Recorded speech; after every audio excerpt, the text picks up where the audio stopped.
In one American state, the capital city's water utility just declared itself insolvent. 150,000 people brushed their teeth with bottled water. In the capital of a United States state in 2026. But if you're living in one of these 7 states and you don't realize how fast things are falling apart, it could cost you your savings, your health, or your shot at getting out before property values crater to zero. One state on this list owes so much pension debt it would take 597 years to pay it off. Another had the National Guard deployed to its largest city because regular policing wasn't cutting it. And number 1? It's the state whose own commissioner called it a whole statewide train wreck on the horizon. Subscribe if you enjoy data-driven existential dread served fresh. Let's break it down, starting with number 7. Number 7, Ohio. I'll be honest, I almost didn't include Ohio because people associate it with boring, not broken. But the Rust Belt numbers changed my mind fast. Youngstown lost 60% of its population since the steel mills closed in 1977.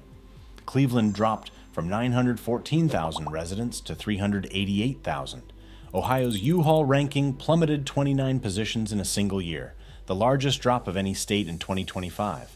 Job cuts spiked 295% year over year. But here's the part that deserves more outrage.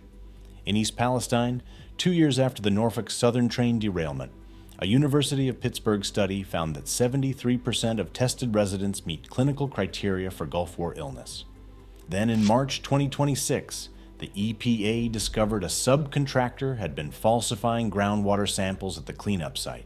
The community was told the soil was getting cleaner. It wasn't. The next state doesn't poison you slowly. It just can't keep you safe at all.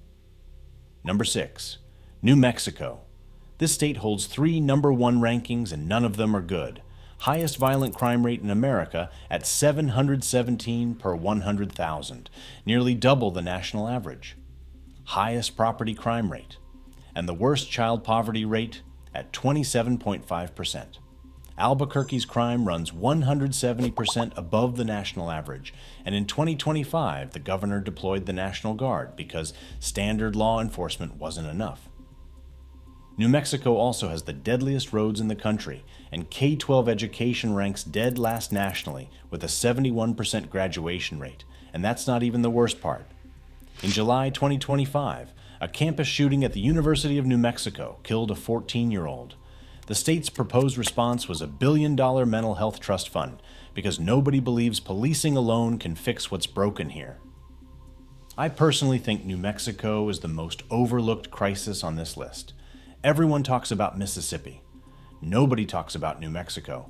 They should. But the next state's problem isn't crime on the streets. It's that the hospitals are literally vanishing. Number 5, Alabama. This is the entry I spent the most time on, and honestly, it's the one that made me the angriest. 23 rural hospitals in Alabama face immediate closure, roughly half of every rural hospital in the state.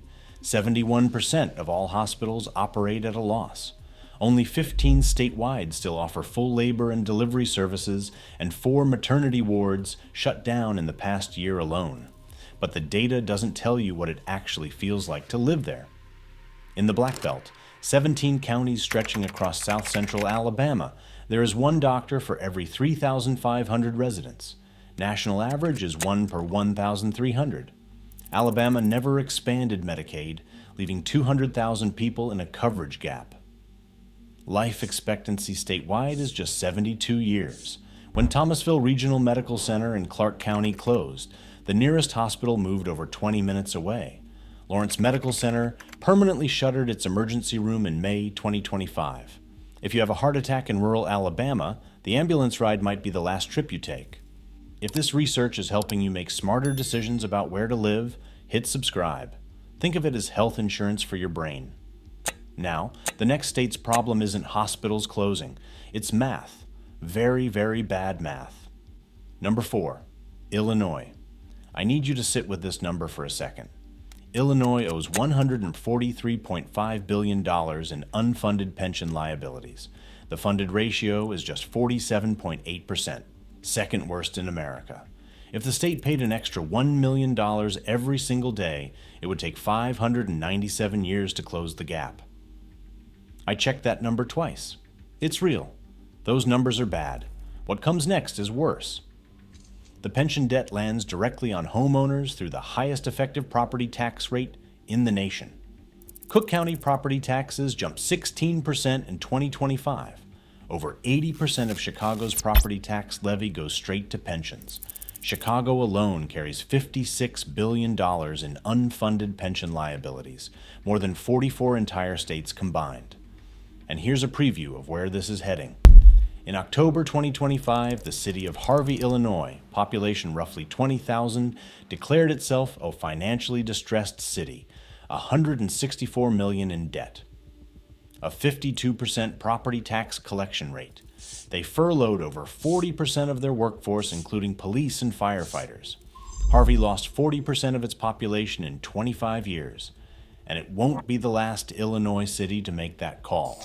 But the next state doesn't just have a math problem, it has a survival problem, because when a hurricane hits Louisiana, your insurance company might not exist anymore. Number 3, Louisiana. Louisiana finishes dead, last in multiple 2025 quality of life rankings, and the insurance crisis alone explains why. After Hurricanes Laura, Delta, Zeta, and Ida, 12 home insurance companies went insolvent. Average homeowners insurance now costs $8,497 a year, 140% above the national average. Auto insurance averages $3,481, also the highest nationally. Insurers denied nearly 45% of all claims in 2024. You pay the most and get covered the least. Hold that thought, because this is where it gets personal. New Orleans issued 12 boil water advisories since January 2025 from a water system over a century old. Water main breaks caused sinkholes that swallowed cars on city streets. In February 2026, a winter storm knocked out power for over 100,000 residents and left the city of Monroe without running water. The homicide rate of 10.8 per 100,000 is the highest of any state, and New Orleans alone records 46 homicides per 100,000, worst among major American cities. Lake Charles is still recovering over 4 years. After Hurricane Laura, with faith organizations filling the gaps FEMA left behind. That's not government assistance, that's charity wearing a hard hat. The next state makes Louisiana look stable, because in West Virginia, entire counties are dying. And I mean that literally. Number 2, West Virginia. West Virginia is experiencing something closer to demographic collapse than decline. Deaths outpace births by 7,900 per year. 47 of 55 counties lost population in the last decade. The state has the lowest labor force participation rate in America at 55% and the oldest median age at 42.4. In 2025, federal DOGE cuts eliminated 2,200 jobs, costing an estimated $165 million in economic impact. But here's the part that should make you angry. Between 2007 and 2012, drug wholesalers shipped 780 million hydrocodone and oxycodone pills into West Virginia. That's a state of 1.8 million people, roughly 433 pills per resident. The opioid crisis cost the state $8.8 billion in GDP in a single year, and in 2025, 766 West Virginians died from overdoses. The place that captures all of this in one zip code is McDowell County, once America's top coal-producing county with 100,000 residents in 1950. Today, fewer than 17,200. Male life expectancy.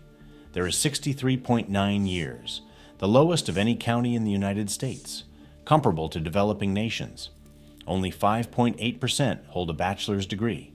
2 grocery stores serve 535 square miles of Appalachian mountain terrain. The county's largest employer, a Walmart supercenter, closed in 2016. And this one hits different, because the state at number 1 isn't some forgotten coal town in the mountains. It's a state capital that cannot provide clean drinking water to its own residents. Number 1, Mississippi. Mississippi holds the worst ranking across more data points than any other state in America. Lowest median household income at $44,966. Highest poverty rate near 19.3%. Lowest life expectancy at 70.9 years. And for men, it drops to 67.7. Infant mortality at 9.1 per thousand, nearly triple the rate in Massachusetts. Healthcare, dead last.